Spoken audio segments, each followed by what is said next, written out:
Boa noite, queridos alunos. Mais uma aula aqui de programação orientada a objetos. Hoje nós vamos estender o conhecimento nosso acerca dos objetos, né? Especificamente nós vamos falar das características do objeto, uma aula bem interessante.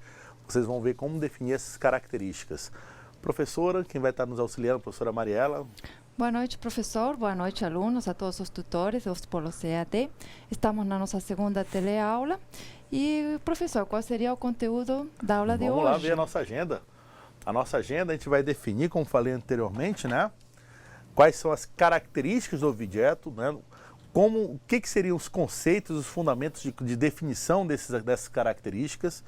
Nós vamos aprender o que são atributos, né? Nós vamos ver o que seria a identidade do objeto, uma característica muito importantíssima. Vou até deixar aqui com asterisco, né? A identidade do objeto é a principal característica do objeto, né? E um modelo de segurança do objeto que a gente vai chamar de get, set ou getters e setters. Então, gente, a aula hoje tem muito assunto, é uma aula bem prática, não é tão conceitual como a última aula, que a gente falou muitas coisas filosóficas. Hoje a gente vai mais direto ao ponto, mais direto na programação e ver como faz as coisas em Java, inclusive, para ver como é que acontece. Então vamos lá, gente. Características do objeto, né? Então, na aula passada, gente, a gente definiu o que seria um objeto. A definição formal, né, tradicional, fala que o objeto é formado por características, tem um comportamento e apresenta um estado, né? Essa aí é a definição tradicional de objeto. Qualquer livro de literatura você vai verificar. Objeto seria alguma coisa como características, mais comportamentos, mais estado. Professor, eu não me lembro muito bem o que é uma característica, o que é um comportamento, o que é o estado. Vamos fazer as perguntas básicas aqui que a gente vai saber, né? O que é o objeto? Então, quando a gente define o que é um objeto, a gente define as características. O que faz um objeto? Quando a gente faz essa pergunta, o que faz, então a gente está definindo o que é o comportamento. E o estado é como o objeto está. Essa é a tríade, né? Tríade do conceito do objeto. Característica, comportamento, estado. Características pode ser o peso, a altura, a marca, modelo, telefone, CPF, RG e assim por diante. Comportamento pode ser sacar dinheiro, depositar, comer, transferir, comprar, vender. Percebam que nas características a gente só utiliza substantivos. A gente falou isso na aula passada, né? Características basicamente substantivos. Nas ações que definem o comportamento do objeto, a gente utiliza muito verbos. É uma dica, né? Se é uma ação, vamos utilizar o verbo que identifica aquela ação. Fazer, né, alguma coisa, comprar, sacar, depositar, como falei. E o estado é como é que o objeto está naquele momento. Quais são os atributos daquele objeto, né? Por exemplo, eu posso definir que esse computador agora ele tem 30 dias de uso. Amanhã vai estar com 31 dias de uso. Quer dizer, o estado, dias de uso, todo vai ficar mudando constantemente, no caso, com uma frequência de um dia, né? Então, o estado, os valores que estão armazenados no objeto e como é que eles mudam ao longo do tempo. Então, seria isso. Só que eu vou estender um pouquinho essa nossa definição do que seria um objeto, gente. Não seria só essas três coisas. Vamos colocar o objeto com uma definição um pouco mais completa, que seria algo que tem características, comportamento e estado, mas também tem uma identidade. Aí muitos vão falar, mas professor, identidade seria uma característica? Sim, é uma característica muito especial, né? Cada objeto ele é único e pronto. A gente tem que ter uma maneira de definir que esse objeto é único. Mas nós vamos ver isso ao longo dessa aula. Não se preocupem que a gente vai explorar bastante esse conceito de identidade. Então vamos lá. Objeto. Vamos fazer um exemplo, né? Nossa aula de hoje, vamos tentar orientar eles a exemplos, né? Para a gente ficar mais fácil, para a gente ficar tanto na teoria e quando for na hora da prática a gente ficar um pouco perdido.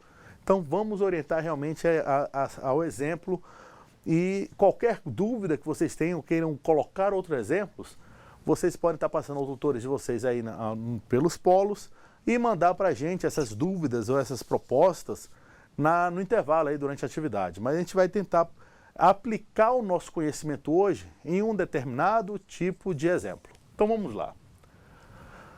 Quando a gente vai definir as características de um objeto, né, eu estou perguntando o que ele é. Então, um exemplo que eu vou utilizar, vou estar orientando o nosso projeto hoje a um exemplo, o cliente é um objeto que existe no mundo real. E ele tem, olha ali, o que ele tem? O que a baiana tem, né? Ele tem nome, endereço, CPF, telefone, etc. Então, quando fui definir um cliente, tá, gente? Essa questão do cliente é bem importante.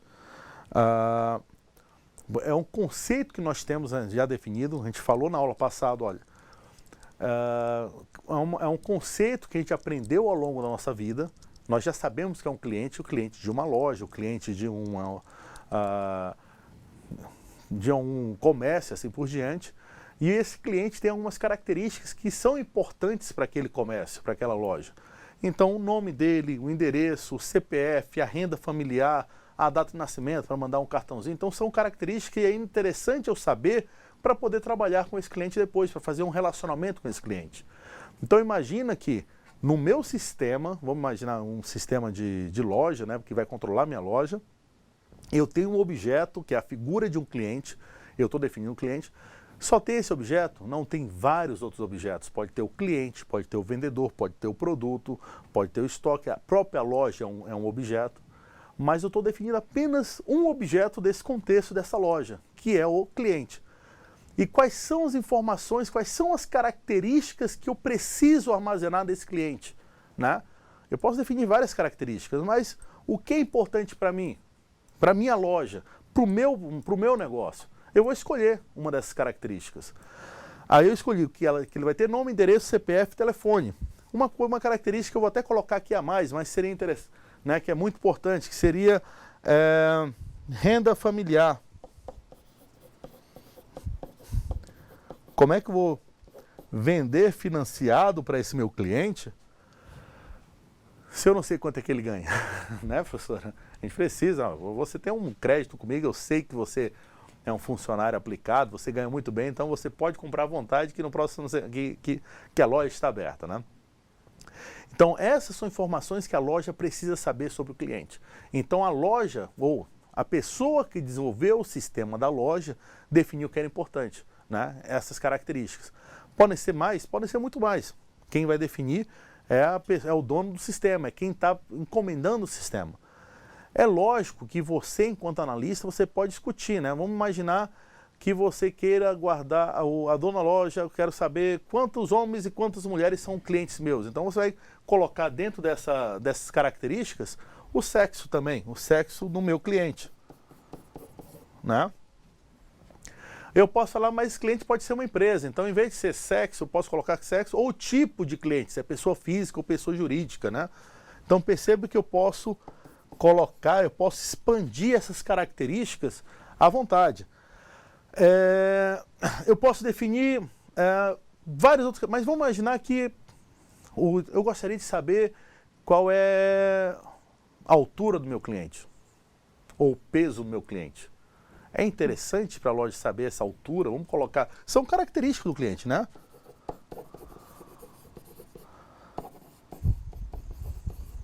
Altura, peso, né? Eu vou mais ainda, vou botar uma data de nascimento.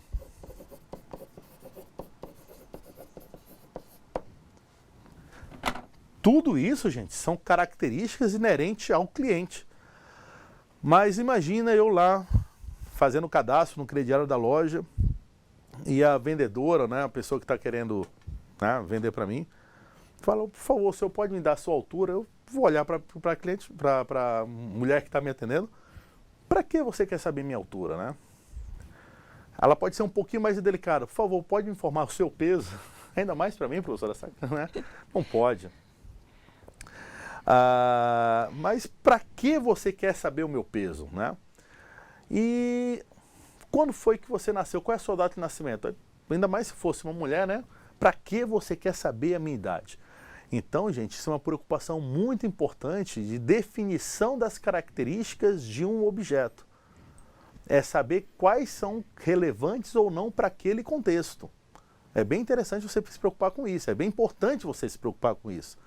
Você tem que chegar em acordo com a pessoa que está, para onde vai ser desenvolvido o sistema, a pessoa que está encomendando o sistema, ou você mesmo que vai comercializar o sistema. Olha, isso aqui é interessante, isso aqui faz parte. Não, isso aqui não é interessante, isso aqui não faz parte. A não ser se for essencialmente, eu quero e pronto, né? Eu quero saber o peso porque eu quero saber, toda vez que chegar uma roupa tamanho GG, eu avisar para o meu cliente que chegou aquela roupa tamanho GG. Pode ser isso, mas que eu vou ficar um pouquinho incomodado, eu vou ficar, né? Então, em vez de perguntar a minha data de nascimento, fala qual foi o dia, o mês que você nasceu. Não quero saber o ano. É isso mesmo. Hoje em dia eles mandam uma mensagem de feliz aniversário, né? Outro dado interessante, professor, lojas sempre solicita e-mail, né?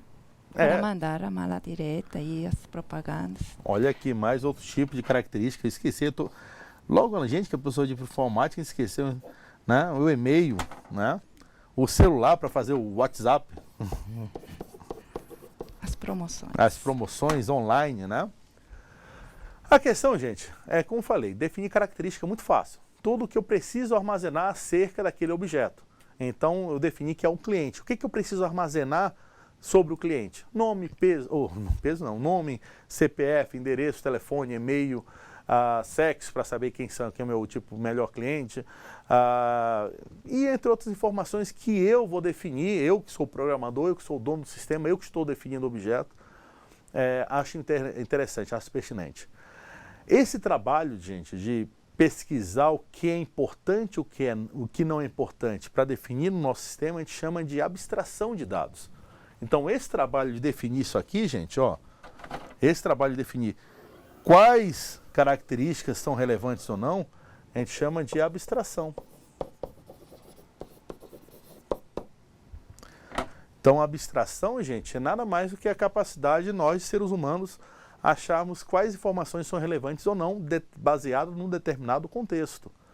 Então, isso é um trabalho nosso. Na aula passada, não sei se vocês se lembram, quando a gente estava definindo um objeto, a gente estava usando os nossos sentidos, que a gente percebia do mundo real, para passar para o computador. Porque o computador não tem nenhum sentido. O computador realmente é uma máquina essencialmente eletrônica que não tem inteligência nenhuma.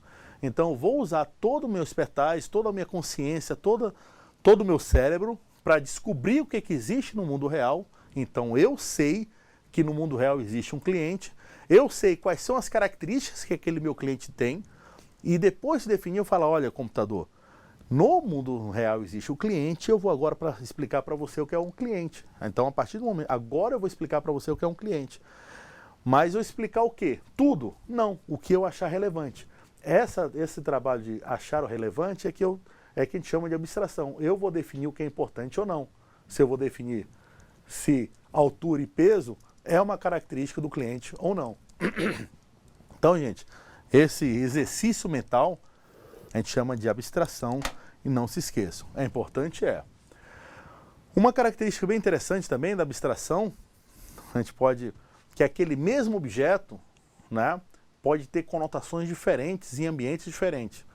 Por exemplo, eu sou um cliente, eu chego na loja, a loja vai me ver como cliente, né? Mas vamos fazer um exercício mental aqui. Vamos dizer que eu faça alguma coisa, eu vou lá como cliente da loja e roubo alguma coisa da loja. Vou lá e tento botar alguma coisa na sacola e vou roubar, né?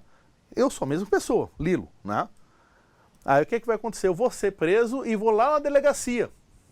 Sou encaminhado à delegacia e lá na delegacia tem outro sistema, né? Você vê que a loja tem um sistema e a delegacia vai ter outro sistema. Lá na delegacia, quais são as informações que aquele sistema da delegacia vai achar relevante sobre mim, né? Então, lá na delegacia, talvez celular 1, celular 2, renda familiar, não interessa qual é a renda familiar na delegacia. Acho que ninguém vai perguntar qual é a sua renda familiar na delegacia. Mas lá na delegacia, o sistema vai perguntar, olha, qual é a sua altura, qual é o seu peso, qual é a sua data de nascimento, qual a sua cor, qual é a sua raça, se você tem uma tatuagem. Imagina lá na loja, eu vou perguntar, o senhor tem alguma tatuagem? Minha senhora, a senhora tem uma tatuagem? Não, na loja não, mas na delegacia, o delegado, olha, para caracterizar você de maneira correta, vou tirar uma fotinha, uma foto lateral, com uma plaquinha para cá, outra foto. Vai falar que eu tenho uma tatuagem aqui ou aqui no pulso, nas costas, coisa parecida. Não tenho tatuagem, professor, é só deixar claro. Nada contra, mas não tenho. Mas a questão maior aí eu sou a mesma pessoa, Lilo. Só que para sistemas diferentes aqui na loja, eu tenho uma determinada importância. Algumas características minhas têm mais importância que outras características. Lá na delegacia, eu sou a mesma pessoa, mas outras características no sistema da delegacia vão ser mais importantes que essas características da loja. Então perceba que esse aí é um trabalho do analista, é o trabalho de vocês, programadores, definir quais dessas características são relevantes ou não. Essa é a grande sacada. Então quando você vai desenvolver um sistema, no nosso caso, quando você vai desenvolver um objeto, você vai definir um objeto, você tem que definir quais são as características relevantes ou não. Esse exercício é abstração. Relevante naquela situação. Né? É muito fácil. Vamos definir o que é um professor. O objeto professor. Mas professor o quê? De ensino médio é diferente do professor de ensino superior, que é diferente do professor de fundamental. Muitas coisas são semelhantes, mas tem umas diferenças básicas aí que a gente pode colocar. Uma disciplina num curso médio é diferente de uma disciplina num curso superior. Carga horária, objetivo, né, competências a serem formadas e assim por diante. Então a questão é essa, é o contexto. Quando você for definir alguma coisa, você saber em qual contexto ele vai ser utilizado. Continuando, gente. Dúvidas vocês podem perguntar, né? Mas quando a gente vai definir características, gente, no informatiquês, característica fica muito genérico. Então vamos dar um nome específico para a definição de características. E esse nome, gente, é atributo. Né?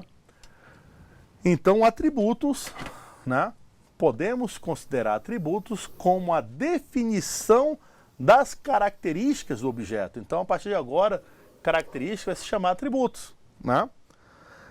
Outra definição, atributos são variáveis que armazenam informações do objeto. Vou mais ainda, e define o seu estado.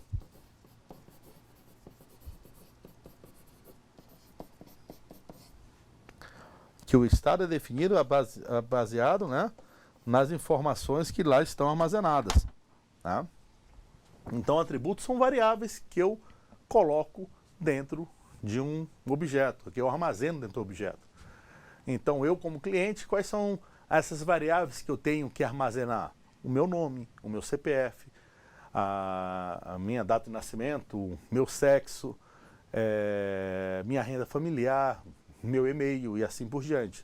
Então isso aqui vão ser considerados atributos do cliente. Né?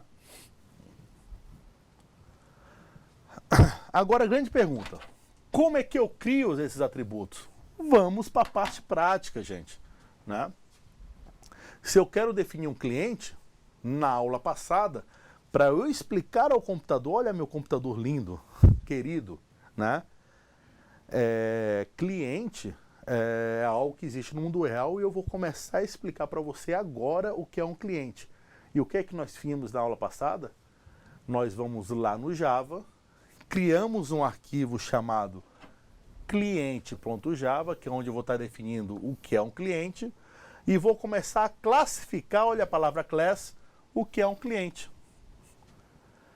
E aqui dentro, gente, vou definir quais são as características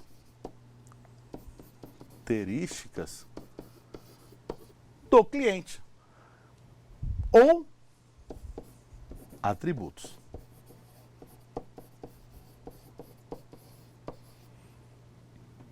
Então, gente, é aqui dentro da classe cliente, entre o abre-chaves e o fecha-chaves, é que eu vou começar a definir essas características.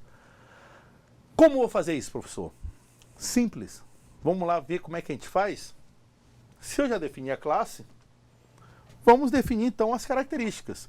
O cliente é algo que tem nome, endereço, data de nascimento, renda familiar, CPF, e telefone. Esqueci o e-mail, professor. Esqueci o e-mail. Que... Não é importante o e-mail, né? Receber spam. Então, gente, olha como ficou fácil. Se eu definir a classe, basta colocar lá dentro as características que eu quero definir. Nome, endereço, data de nascimento, renda familiar, CPF e telefone. Escrevi, puro e simples. Só que eu falei para vocês ainda um pouquinho que atributos são como variáveis, né? E variáveis, vocês viram em algoritmos, vocês viram em técnicas de programação que tem regras de criação e nomes de variáveis. Então não pode ser, por exemplo, inclusive quando eu escrevi esse código, tá cheio de letrinha vermelha aqui, né? A cobrinha, né? Essa cobrinha vermelha aqui, porque está errado. E realmente, meu código está errado. Mas porque eu não defini essas variáveis, os nomes delas de maneira correta, né? O nome está ok. Mas endereço, recomenda-se que não tenha cedilhas. Seria alguma coisa tipo endereco. Recomenda-se que nomes variáveis não tenha espaços também. Seja tudo junto. Renda familiar, a mesma coisa, né? CPF está ok, telefone está ok. Eu vou ter que modificar os nomes dessas variáveis. Só que essas variáveis, continuando aqui, não é só dar um nome. Quando eu crio uma variável, eu tenho que dar o nome e o tipo. Qual é o tipo da variável nome? Pode ser string, inteiro, double, float, char e assim por diante. A gente aprendeu que quando eu quero gravar um texto, tem que ser do tipo string. Se eu quero gravar um número, pode ser int para inteiro ou double para números reais. Vamos ver aqui como é que vai ficar? Novamente eu coloquei os tipos agora que eu acho interessante, né? O que é pertinente. O nome é uma string. O endereço é uma string. Data de nascimento é uma string. Renda familiar é um tipo double. CPF é um inteiro, né? O meu CPF tem números. E meu telefone também tem números, por isso coloquei inteiro. Olha aí, gente, eu acabei de definir os tipos. Já que eu preciso armazenar valores sobre o que é um cliente, eu criei variáveis e essas variáveis têm tipos. Só que vocês viram ainda agorinha que está cheio de erro ainda. Não é só isso, né? Eu defini o tipo, mas falta arranjar ainda, consertar a nomenclatura. E foi o que eu fiz, né? O endereço agora ficou sem o cedilha, tá perfeito, agora o meu endereço. A data de nascimento eu tirei o espaço. A renda familiar tirei o espaço, o CPF estava correto, o telefone ficou correto. E ao final de cada variável membro, ao final de cada atributo, eu coloquei um ponto e vírgula. Professor, uma observação. Na tela anterior, CPF e telefone estava como int. Ótima consideração, professora. Isso foi proposital, gente. Muitas das informações que a gente imagina que seja um número, às vezes é melhor você armazenar como string. Por quê? O CPF é um número muito grande, né? São 11 caracteres, né? Para você armazenar um número muito grande, às vezes o inteiro ele não vai caber, teria que armazenar um outro tipo chamado long. Mas mesmo assim também não é interessante, porque quando você vê um CPF em formato número, ele fica difícil visualização. Então o que a gente recomenda é que você coloque os pontos no meio. 3 números, ponto, 3 números, ponto, 3 números, traço, 2 números, né? É assim que a gente define o CPF. E se tem vários pontos com traço, isso aí não é mais um número. Então, quando eu defini minha forma final, eu achei interessante deixar o CPF como sendo texto mesmo. A mesma coisa do telefone. Se eu perguntar qual é o seu telefone, aí 221-2121, né? Só falei números. Mas quando a gente vai armazenar, a gente não coloca só os números, a gente coloca o tracinho no meio. A gente coloca o código de área entre parênteses, 69, fecha parênteses. Então isso aí, esse telefone que antes a gente imaginava que era só número, passou a ser também um texto, porque tem parênteses e tem tracinho, e tem espaço ali no meio. Então isso aí não é mais um número qualquer. Nessa versão final, eu acabei consertando isso aí. Quer dizer, eu achei melhor armazenar como string do que armazenar como número. Apesar de poder ser armazenado como número, mas não, nesse caso vocês viram que não é recomendável por algumas particularidades. Voltando aqui para a tela, gente. Então, nome é string, endereço perdeu cedilha e passou a ser string. Perceba que eu tinha data de nascimento. Se eu não posso ter espaço, eu tirei o espaço. Ficaria data de nascimento, tudo completo. Vamos botar aqui, tirar aqui. Esse apagador é muito bom. Data de nascimento. Só que ficou um nome muito grande, muito estranho. Quer dizer, fica difícil a gente ler essa palavra porque não tem separação, está tudo junto. Aí o que o pessoal da programação criou um padrão. Já que eu tenho um nome composto, formado por várias palavras, vamos criar um mecanismo de separar uma palavra da outra. E o que eles fizeram? No início de cada palavra,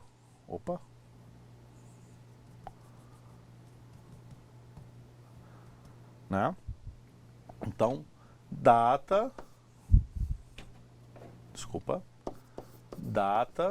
no início de cada palavra, eu vou colocar uma letra maiúscula, de nascimento. Perceba que essa letra maiúscula, ele define o início de cada palavra. Mas, professor, por que a primeira letra não é letra maiúscula? Padrão. Como é um objeto, estou definindo uma variável, um objeto, elas são definidas com letra minúscula, né? Letra maiúscula é só para classe. Perceba que classe, o cliente começa com C maiúsculo, foi falar na aula passada isso aí. Agora, professor, por que o senhor tirou o D, só colocou data nascimento?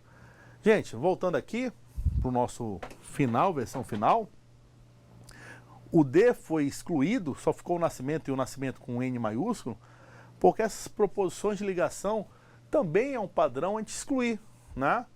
Valor a pagar, então valor pagar, né? Então a gente tira esse A. Mas é opção sua, é opção de onde você trabalhar, se eles colocam uma palavra completa ou não. Mas geralmente eles cortam essas preposições só para melhorar o nome a nomenclatura desses objetos, né? Dessas variáveis.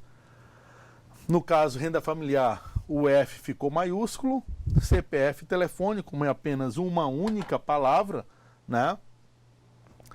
Não precisou colocar nenhuma letra maiúscula aí. Então, gente, prazer, eu acabei de definir as características do objeto cliente. O que eu fiz isso? Só que eu fiz isso aqui no computador. Eu digitei lá em Java, public class cliente, coloquei string nome, string endereço, comecei.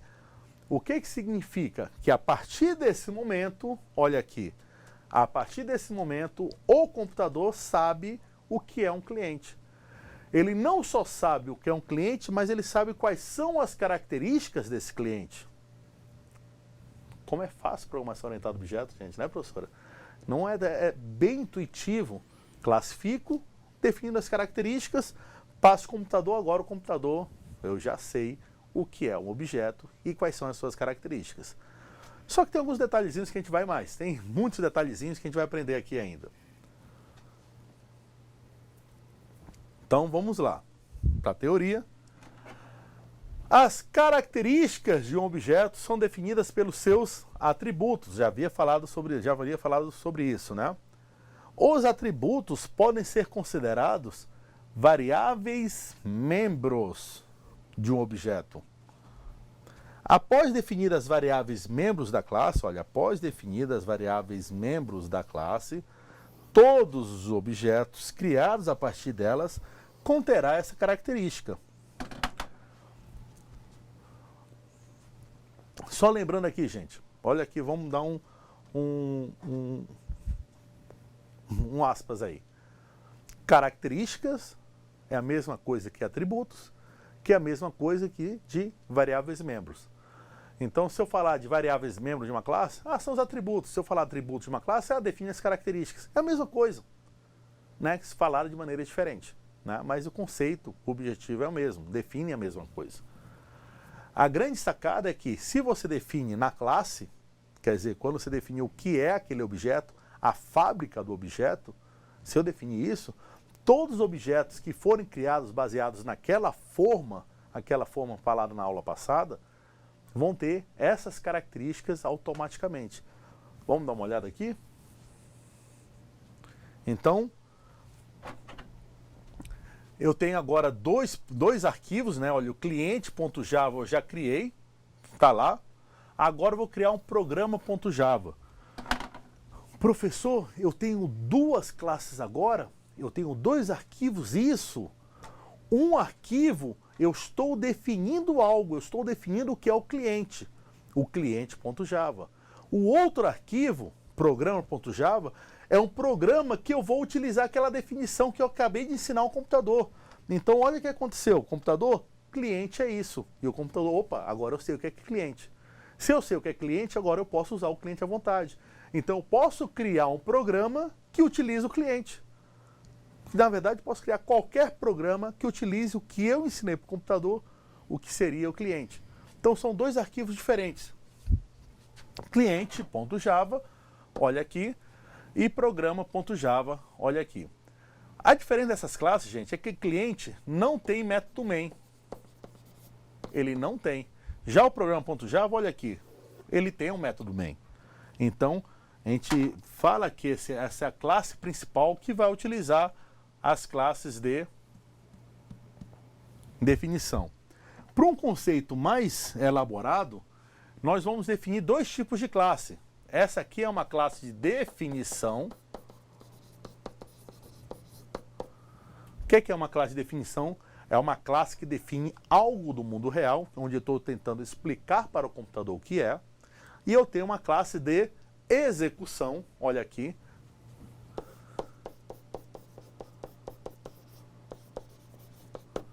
É uma classe onde vai ser o meu programa em si, né? O que diferencia a classe de definição e a classe de execução? Bem, as duas têm class. Perceba que um é class cliente e outro é class program. É que a classe de execução geralmente tem um ponto inicial de execução. No caso dos aplicativos console, ele tem o método main. Então, lá no método main é que eu vou estar, como eu posso dizer, eu vou estar iniciando meu programa e, consequentemente, utilizando aquelas classes de definição. E realmente utiliza. Vamos dar uma olhada aqui novamente no nosso código e vamos ver que a classe programa, em um determinado momento, ele vai utilizar a classe cliente. Olha lá. Lá no main, que é a minha parte, o meu ponto inicial de execução, aqui na classe de execução, eu tenho uma classe chamada cliente. É aqui que eu estou declarando, olha na aula passada, declarando e instanciando uma classe. O que é instanciar uma classe? Eu estou criando um objeto.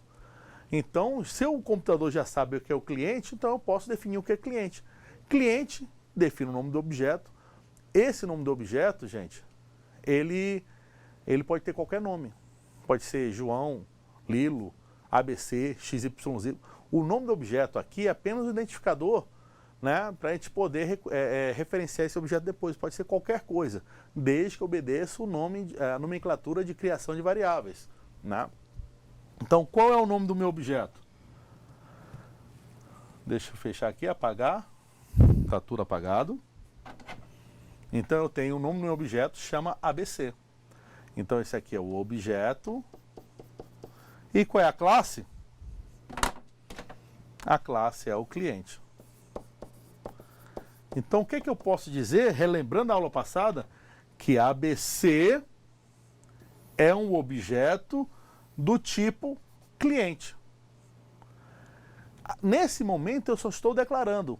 Quando eu dou um new, a palavra reservada new aqui, gente, vou colocar uma outra corzinha aqui. Quando eu dou um new cliente, é nesse momento que eu estou criando efetivamente o objeto.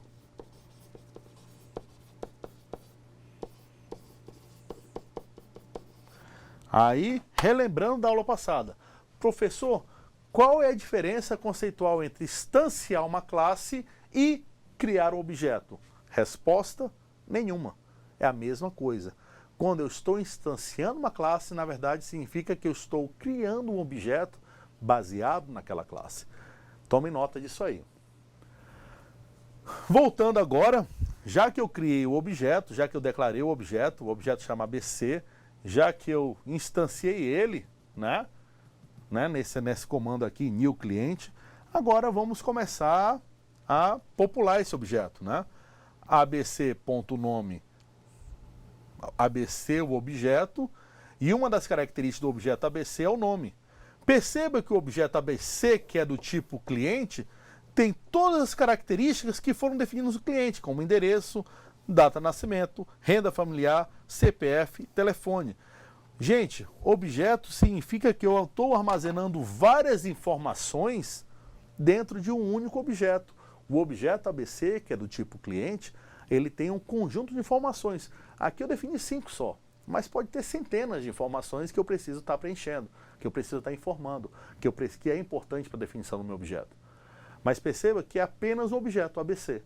E esse ABC, ele tem tanta informação anexada a ele, quer dizer, é um objeto complexo, que me ajuda bem mais do que criar várias variáveis individuais jogadas a esmo, né? E tentar trabalhar com essas variáveis como se fosse uma única coisa. Objeto não. Eu só tenho um único objeto e ela tem suas próprias características. Então o ABC tem nome, ABC, que é um objeto tipo cliente, tem nome, ABC tem endereço, ABC tem data de nascimento, e já que ele tem essas características, nome não é uma string, então vou passar aqui João da Silva como uma string. Endereço não é uma string, endereço vou passar vou passar Rondônia como uma string. Data de nascimento, gente, tem um tipo específico para datas, né, datas e horas. Só que para não complicar muito, eu acabei definindo como sendo string, tá? Mas a gente pode trabalhar com um tipo específico para data e hora sim, o date time ou o calendário, um dos dois. Então nós temos aqui uma data de nascimento armazenada como string. A renda familiar agora não. Renda familiar, por ser um número, eu coloquei, né, um valor da renda, ele ganha R$ 1.015,83. Não é vírgula, gente, porque nos Estados Unidos, né, e o Java é americano, foi criado por um americano, o vírgula, o ponto, na verdade, é o vírgula, né? E o CPF, olha o que aconteceu. Eu só errei aqui. 123.456.7 traço 00. Foi um erro aqui, mas a gente corrige. E o telefone, olha, apesar de ser número, eu coloquei parênteses, né? E coloquei espaço e coloquei um traço. Então ele não deixou apenas números. Então percebe que apesar do CPF e o telefone terem números, ele não pode ser considerado número porque ele tem uma máscara. A gente chama isso de máscara. É um número apresentado de uma maneira diferente do padrão numérico. Professor, eu também uso string, até porque em números inteiros se usaria mais para fazer contas, cálculos, né? Nesse caso, não seria esse o uso, então seria o string, não tem erro. Inclusive, conta bancárias tem letras, RG de estrangeiro tem letras, então não vai fazer contas, usa string, não tem erro. RG brasileiro também tem, né? De São Paulo acho que tem letras, né? Então... Só de Rondônia são 6 numerozinhos. Gente, e por último, perceba que eu não preciso criar apenas uma única, como posso dizer, um único objeto. Não preciso criar apenas o ABC. Eu posso criar vários objetos. E olha o que a gente vai fazer aqui. Eu criei o objeto C1 e C2, são 2 objetos distintos do tipo cliente. E depois que eu declarei, eu instanciei os dois. C1 recebe new cliente, C2 recebe new cliente. Quer dizer, eu acabei de criar 2 objetos, com nomes quaisquer, pode ser C1, podia ser A1, podia ser X1, né? C1 e C2, e eles, dos dois, são do tipo cliente. Significa, gente, que C1 tem nome, tem endereço, tem CPF, tem data de nascimento, tem renda familiar. C2 é a mesma coisa, C2 tem nome, tem CPF, tem RG, tem telefone, tem data de nascimento e tem renda familiar também. Então, como os 2 objetos foram criados baseados na mesma classe, os 2 têm as mesmas características. A descrição, mas podem ter valores diferentes.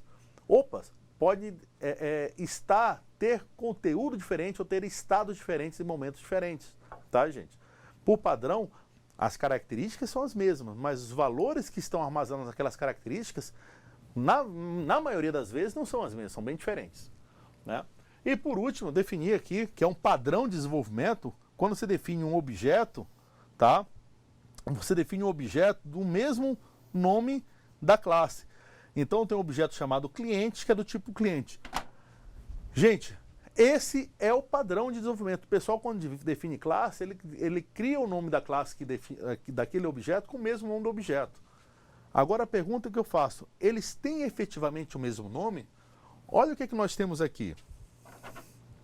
Cliente, cliente, opa, é o mesmo nome, recebe new cliente. Gente, não é o mesmo nome, porque esse cliente é com C maiúsculo, que define a classe.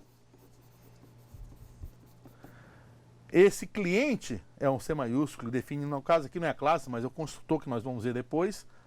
Então aqui é como se fosse a classe também, pelo que a gente conhece até agora, tá? Mas esse cliente é com C minúsculo. E por ser minúsculo, ele é um objeto. Por isso, essa preocupação toda entre definir o que é maiúsculo e o que é minúsculo. Maiúsculo, classe. Minúsculo, objeto. Vamos tomar cuidado com isso. Bem, finalizando aqui essa primeira parte, vamos definir a identidade do objeto, gente. Na verdade, é a característica mais importante do objeto, né? Todo objeto, vamos aqui, todo objeto, gente, é único, mesmo ele sendo criado a partir de uma mesma classe. Naquele exemplo anterior, C1, C2 e cliente são 3 objetos distintos, tá? Cada um, né, com sua própria identidade, são totalmente diferentes, ocupam um lugar na memória diferente, mas mesmo ele sendo criado a partir do objeto cliente, da classe cliente, mas são 3 objetos distintos, têm identidades diferentes, né? Entretanto, gente, nem todo ambiente de desenvolvimento é compatível com os conceitos da orientação a objetos. Então não é comum, né, fora da programação, você ter orientação a objeto. O que acontece é que, por exemplo, o banco de dados, ele não é bem orientado a objetos. Ele tem algumas características que não aceitam a orientação a objeto. Na programação aceita, mas lá no banco de dados não aceita, lá nos recursos visuais não aceitam. Então a gente precisa forçar essa identidade no objeto. A gente precisa criar uma característica que identifica a identidade do objeto. E olha o que a gente faz. Né? Nós criamos uma outra característica, int ID, int object ID, int client ID, né? Geralmente é inteiro, mas pode ser outro tipo também, mas desde que seja único. Esse ID, ele identifica unicamente aquele objeto. Não pode ter objeto com o mesmo ID. Não pode ter objetos distintos com o mesmo ID. Não pode ter como controle, tá, gente? Esse ID tem que ser único. Vocês, quando forem ver banco de dados, é uma disciplina que vocês vão ver logo logo, existe um carinha chamado chave primária que eu não consigo armazenar 2 informações com a mesma identidade, né? Eu não posso ter 2 pessoas com o mesmo CPF. Eu não posso ter 2 objetos com o mesmo ID. Então, geralmente, quando você define um objeto, você é meio que obrigado, por conta das limitações da tecnologia, a definir uma característica chamada ID, para definir explicitamente a identidade dele. Continuando, então nós temos aqueles 3 objetos, né? C1, C2 e cliente, né? São os 3 objetos que nós criamos. O ID de C1 pode ser, como exemplo, 1, o ID do C2, 2 e o ID do cliente, 3. Tá, gente? Então, esse aí é a identidade única. Gente, agora nós vamos passar aí para vocês uma atividade em sala de aula, tá? Onde vocês vão imaginar um objeto aí num contexto. Professora, a senhora quer explicar aí? Bom, professor, aqui a questão 1, tendo como base o contexto de uma faculdade, defina pelo menos 2 classes e em cada uma delas identifique pelo menos 5 características, né? Então, vocês imaginem aí o mundo real de uma faculdade, consiga fazer esse trabalho da abstração que o professor explicou, ou seja, o que você identifica de classes e 5 características, né? Vamos ficar só na primeira questão, a segunda a gente pode conversar depois então, né, professora? A questão 2? A questão 2, a gente vai precisar explicar melhor aí. Ok. Então depois da atividade a gente continua fazendo a questão 2 aí, gente. Até mais.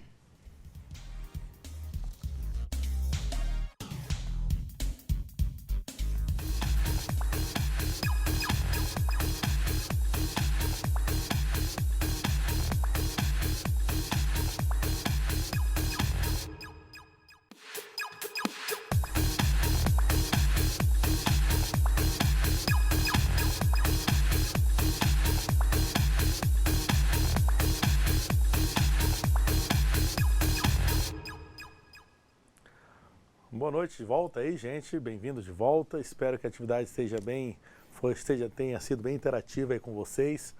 Em resumo, era só para vocês definirem uma classe, as características dela. Então vamos deixar aqui com a professora Mariela para ver o que nós temos de resposta aí, né, professora? Professor, então a questão 1 foi: tendo como base o contexto de uma faculdade, defina pelo menos 2 classes, em cada uma delas identifique pelo menos 5 características. Então, veja, o computador não sabe o que são as classes, vocês que têm que definir como programadores, certo?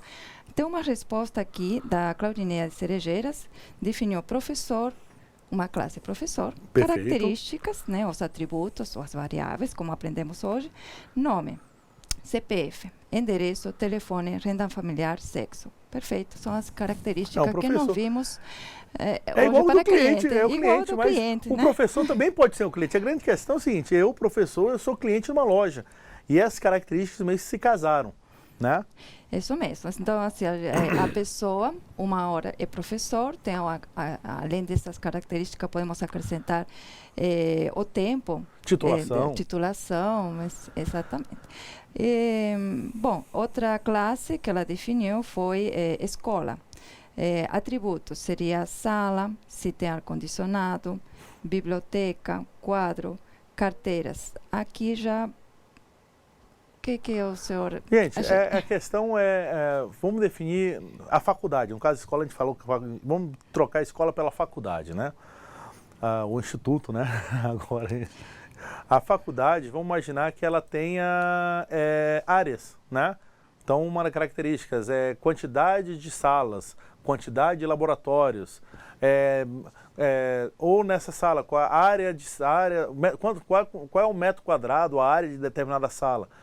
Então, no caso, é que nós não vimos isso. Uma faculdade seria um conjunto de salas, a faculdade seria um conjunto de professores, a faculdade seria um conjunto de alunos, a faculdade seria um conjunto de recursos, que poderia ser biblioteca, laboratório, área de lazer e assim por diante. Perceba que a faculdade é formada não por um objeto, mas por um conjunto de objetos. Aonde é que a gente vai ver esses conjuntos? Não sei se vocês se lembram da palavra vetores. Então, vou ter um vetor de salas, um vetor, né? Esse vetor é um conjunto de elementos. Isso a gente vai ver mais tarde ainda, mas a faculdade ficaria mais fácil se definir da seguinte maneira: o nome da faculdade, o CNPJ da faculdade, o tipo de faculdade, se é universidade, faculdade e assim por diante, a quantidade de cursos, o nome do diretor, o nome do coordenador. Então é bom você ter uma informação única que fica mais fácil de definir. Quando você tem um conjunto de informações, por exemplo, um conjunto de salas, um conjunto de alunos, então fica mais difícil de definir. Você teria que ter vários atributos, a gente não viu isso ainda.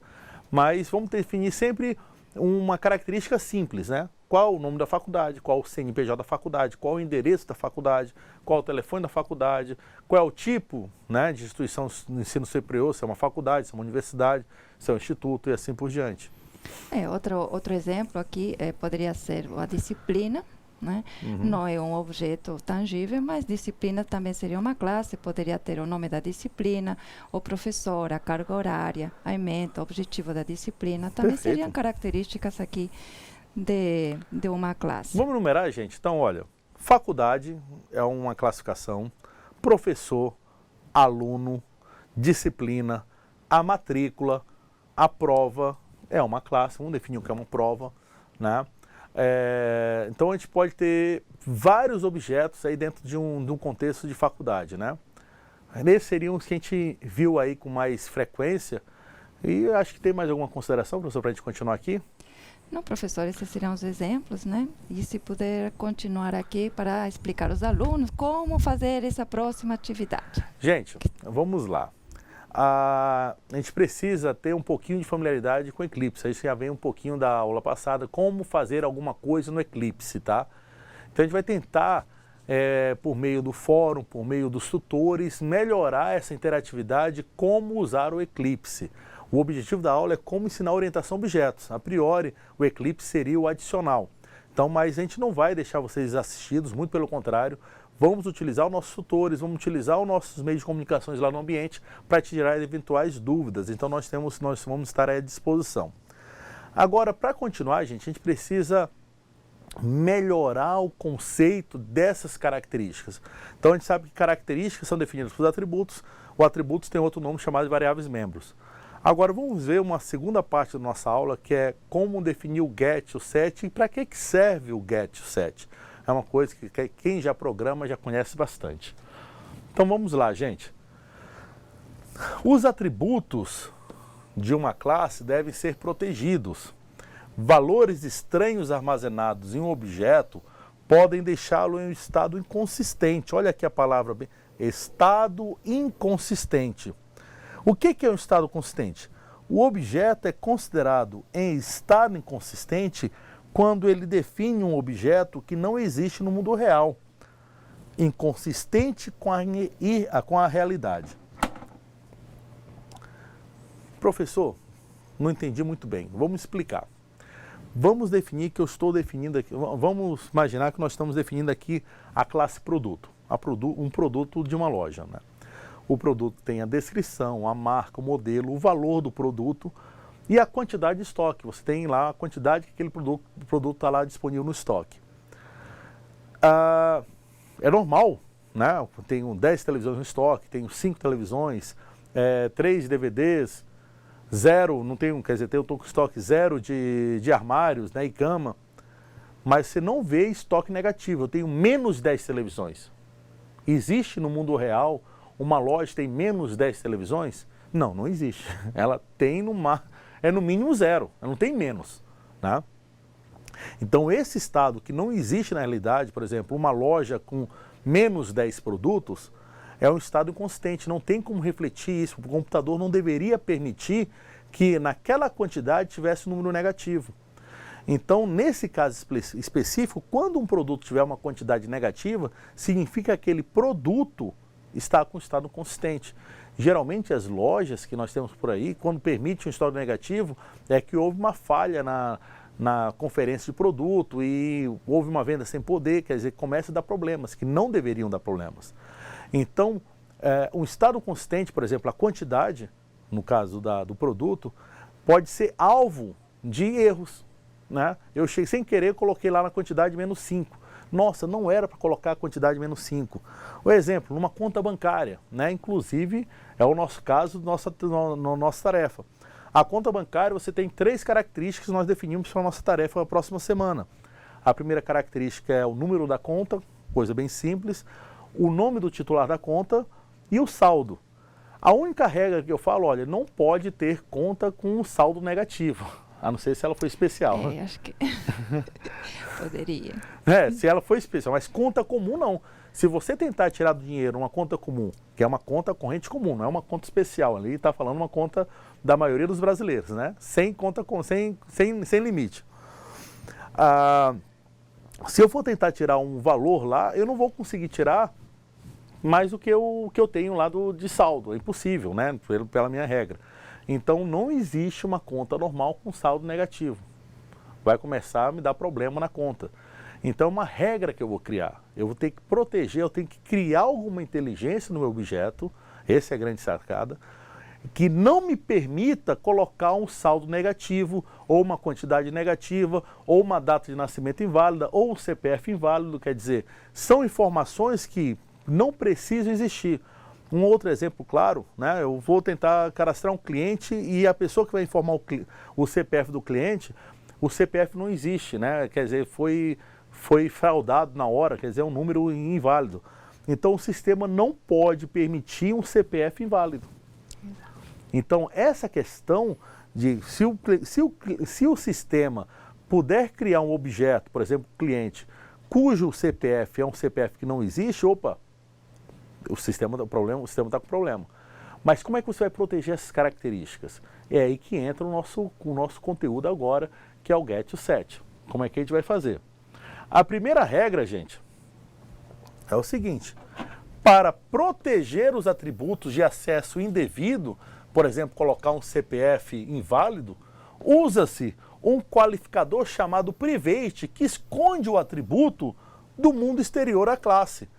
Quer dizer, aquela característica, CPF, nome, saldo, estaria escondido, né? Não estaria mais disponível a todo mundo. O qualificador private é chamado de qualificador de visibilidade, né?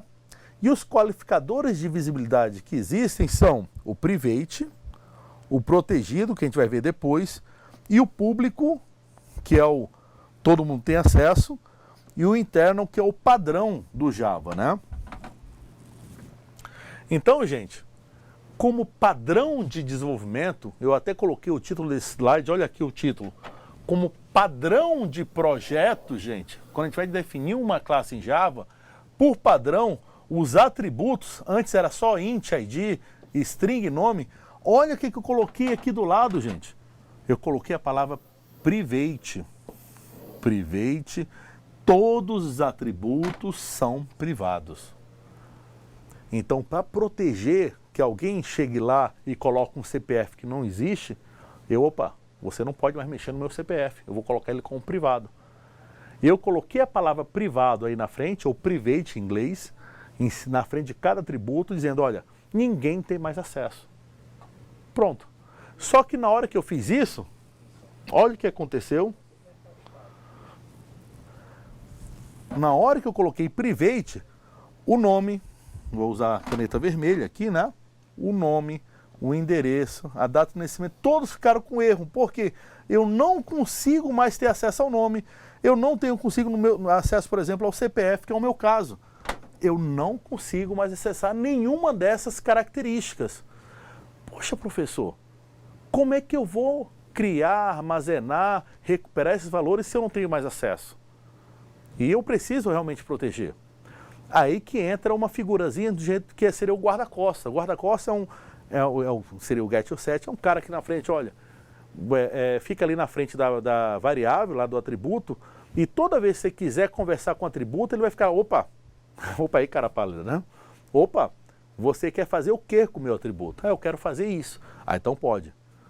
Ou quero fazer uma outra coisa. Opa, isso você não pode. Exemplo, eu chego lá querendo colocar um CPF inválido. Aí veio o guarda-costa, você quer colocar um valor no meu CPF? Deixa eu dar uma olhada nesse valor.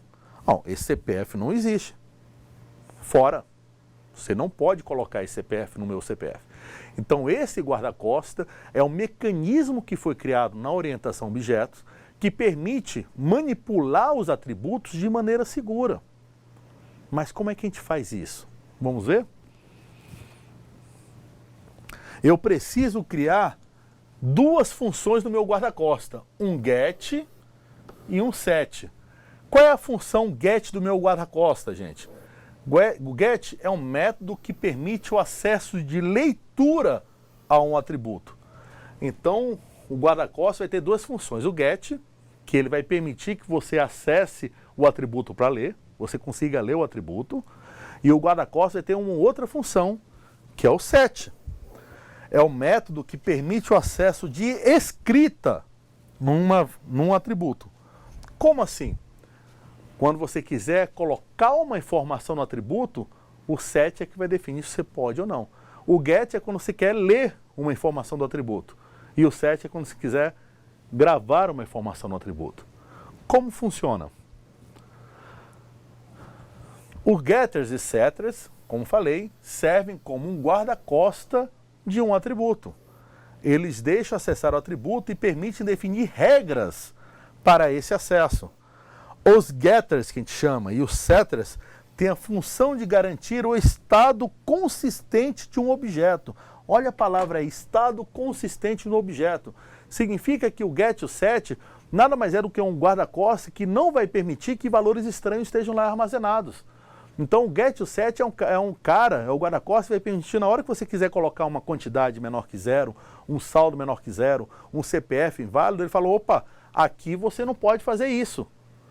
Mas isso aí tem que ser feito via código. O get e o set devem ser definidos. Como defini-los? Né? Vamos ver um exemplo mais simples aqui, né?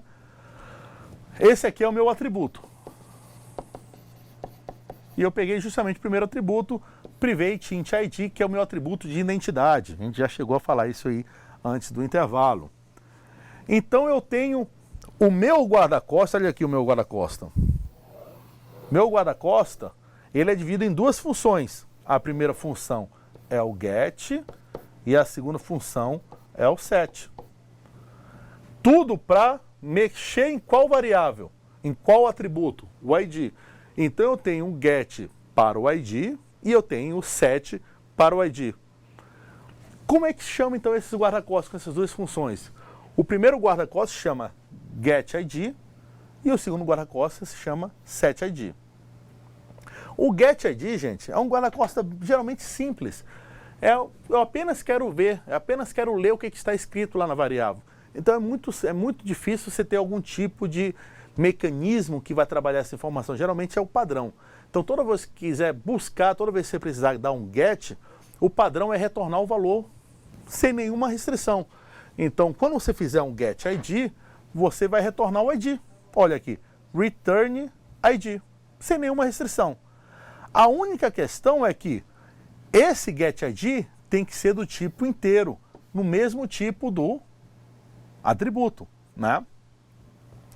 Então, gente, o get é bem simples para você definir. O atributo é private e o get é público. Público, o tipo do atributo que é inteiro, o nome do meu guarda-costas chama getID, abro e fecho parênteses e dou um return naquele ID. Vamos olhar aqui novamente na lousa só para a gente tentar ver com mais precisão desse get, né, gente? Vou tentar aqui aumentar.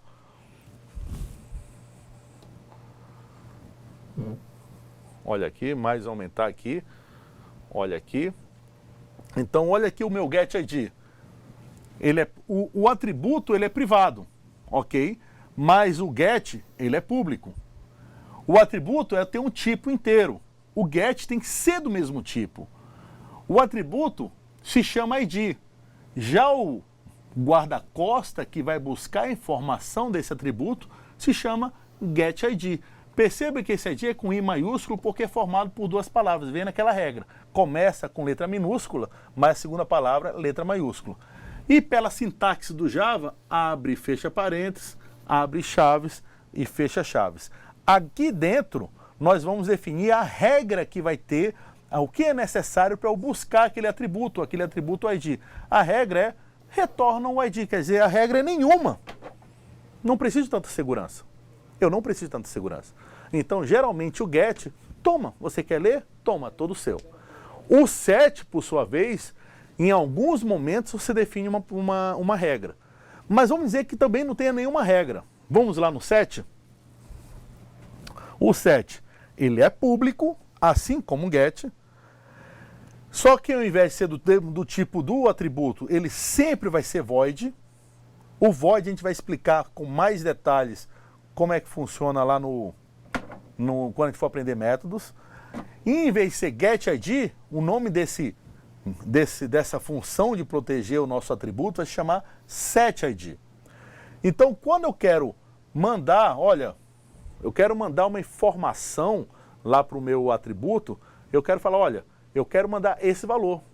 E eu preciso passar como informação, como parâmetro, aquele valor que eu quero. Então, vamos lá. Quando dou um setID, eu preciso passar justamente o valor que eu quero atribuir ao ID. Como é um valor padrão, né, simplesmente vou pegar esse valor e atribuir na minha variável membro, no meu atributo ID. Gente, isso aí é padrão, né?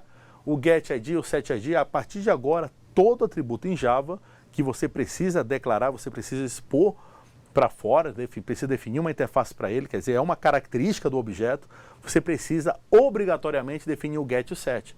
Não é mais apenas definir a variável, é definir a variável e logo depois definir um get para poder ler essa variável e um set para poder escrever nessa variável. A gente fala que é uma, desculpa a palavra, professor, é uma frescura da programação, mas é muito importante, daqui a pouco vocês vão entender por que dessa frescura, mas a gente é obrigado a fazer agora, né, para nossas aplicações em Java estarem boas aplicações, usando padrões de projetos atuais, padrões de projetos que nós vamos efetivamente utilizar. Então, gente, se eu defino um atributo, eu preciso criar um get e um set. E a fórmula para criar um get e um set é a mesma. Get sempre vai retornar o atributo e o set eu tenho que passar como parâmetro aquele valor que eu quero atribuir e esse valor vai para o atributo, né? Foi o que eu mostrei. Vamos voltar ao valor normal aqui, né? A gente já tinha até feito aqui, né? o zoom para vocês. Então, se eu tenho, assim como fiz o ID, vamos fazer agora do nome. Olha, ficou bem simples aqui, gente, olha. Eu tenho um atributo chamado nome, atributo, aqui o meu atributo, tá? E para o atributo eu tenho o get, aquele atributo, e o set, aquele atributo. Como é o nome do meu atributo? Chama nome. Né? Então eu tenho um set nome, o get nome, e o set nome, tá? Gente, só mostrar aqui.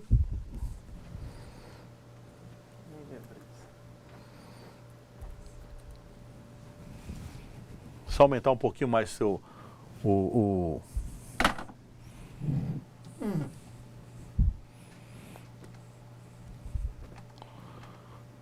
Boa, vamos melhorar aqui, tá ótimo, agora ficou bom. Eu apenas aumentei aqui o zoom para vocês, tá, gente? Então, gente, vamos lá. Então eu tenho um atributo chamado nome. Então eu preciso criar os guarda-costas para o nome. Eu preciso definir o get nome e o set nome. Sempre aquele mesmo modelo. O atributo, ele é privado. Já o guarda-costas são públicos. O atributo tem apenas o nome. Agora o guarda-costa, ele tem um get nome e o set nome. O get, ele vai ter o mesmo tipo do atributo. Já o set vai ser obrigatoriamente void. O meu get abre e fecha parênteses, abre chaves e fecha chaves, e eu vou retornar o meu atributo, né? Já o meu set, abro parênteses, aqui eu vou colocar a informação que eu quero passar para o meu atributo. Essa informação tem que ser do mesmo tipo do atributo e coloco o nome, recebe, o atributo recebe esse valor. Pessoal, a priori fica um pouco confuso, esse código aqui, a gente tentar pegar em 5 minutinhos esse conceito. Mas dê uma lida nesse material, já está postado no ambiente, né? Esse PowerPoint já está postado no ambiente e vocês vão ver exatamente como é a construção do get e como é a construção do set. E qualquer dúvida, entre em contato com a gente vai estar disponível aí para vocês. Gente, esse material, lembrando, já foi postado hoje no ambiente para vocês terem acesso. Chegar em casa, dê uma lida com muita calma, qualquer dúvida, vamos lá para o fórum. Mas a formulazinha é sempre a mesma. Você aprendeu a fazer uma, vai fazer todas as outras, porque é a mesma, a fórmula é a mesma. O jeito é você organizar as palavras, as estruturas para obedecer aquela regra que foi definida pelo Java, pela linguagem de programação orientada a objetos. Professor, duas coisas. Uma é a pergunta da nossa aluna de Paraná, Andressa, se esse parâmetro, valor, sempre tem que ter esse nome valor. Não. Poderia ser outro qualquer nome. É. Pessoal, desculpa, né? Deixa eu apagar aqui. A pergunta da nossa colega aqui é que esse parâmetro, né? Qual é o nome desse parâmetro que tem que ser passado? Pode ser qualquer um, pode ser X, né? Pode ser ABC. O importante é que esse parâmetro tem que passar com o mesmo valor. Se ali você colocou como X, então nome recebe X. Para falar a verdade, né, o pessoal da programação orientada a objetos coloca o nome do parâmetro o mesmo nome do atributo. Se vocês olharem nos códigos padrões Java, eu vou até colocar agora como é que seria. Eu só não coloquei para não atrapalhar mais o nosso conceito, mas vamos lá, né? Em vez de ser string valor, seria string nome, que é o mesmo nome. Aí como é que seria? Nome recebe nome, ficaria meio estranho. Como é que uma variável vai receber ela mesma? Ficaria muito estranho isso. Aí nós temos um outro subterfúgio aí para não permitir que uma variável receba ela mesma. Eu quero definir que a variável membro daquela classe recebe essa variável que estou passando como parâmetro. Então, em vez de ser nome recebe nome, ficaria assim: this.nome recebe nome. O this, gente, é um qualificador que define, olha, a variável desta classe. This é uma palavra em inglês que significa esta, né? Esta classe, quer dizer, a variável nome desta classe recebe a variável nome que está sendo passado como parâmetro. Professor, eu só não coloquei isso realmente para não ficar muito confuso na cabeça de vocês, é muita informação, né? Programação é isso mesmo, é muita coisa em pouco tempo, mas, como falei, vamos interagir fora aqui da aula, fora nossas aulas ao vivo, para a gente tentar tirar mais dúvidas aí, vamos tentar chegar a um denominador comum, que o importante é que vocês aprendam, gente. E vocês tenham infraestrutura, mecanismos para que vocês aprendam em casa. E nós queremos fornecer isso para vocês. A gente está dando nosso tempo, o nosso conhecimento e esperando que vocês consigam assimilar da melhor maneira possível, né? E lógico, a gente pode estar aberto a sugestões para a gente ver o que a gente pode melhorar aí nas próximas aulas. Mas, gente, vamos dar um exemplo agora de um que eu preciso definir com certeza uma característica, né? Uma regra. O CPF tem regra, olha.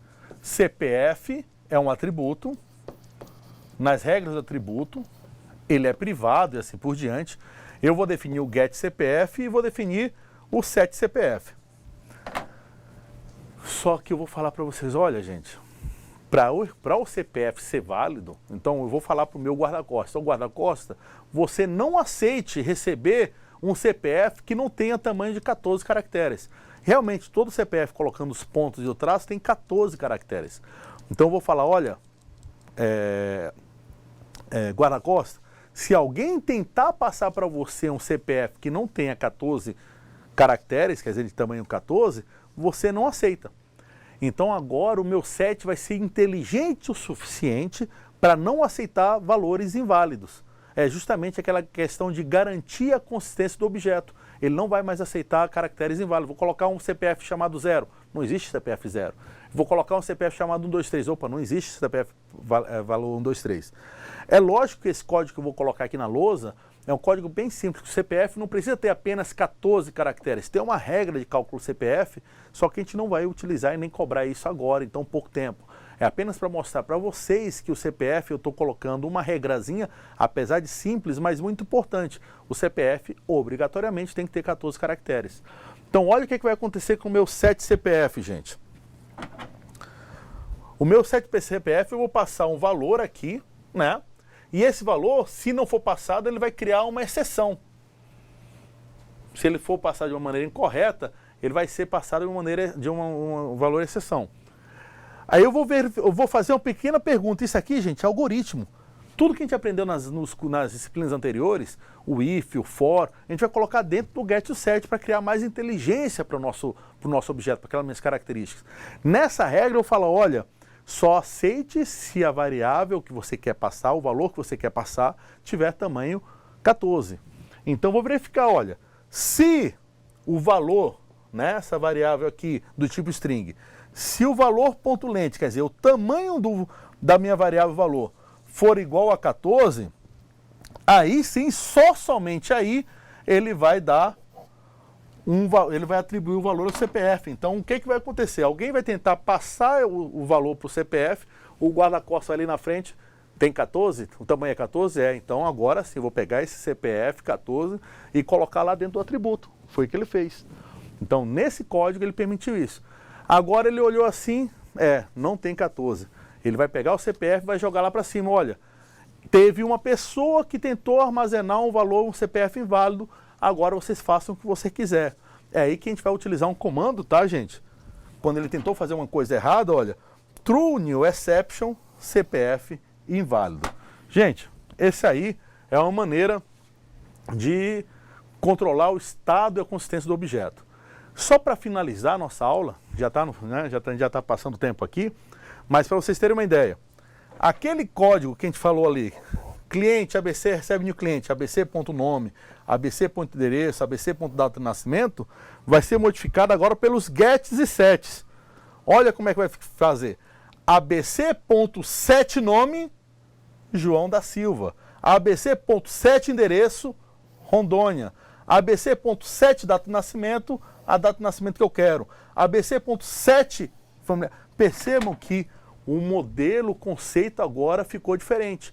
O que vai acontecer agora quando é um set CPF?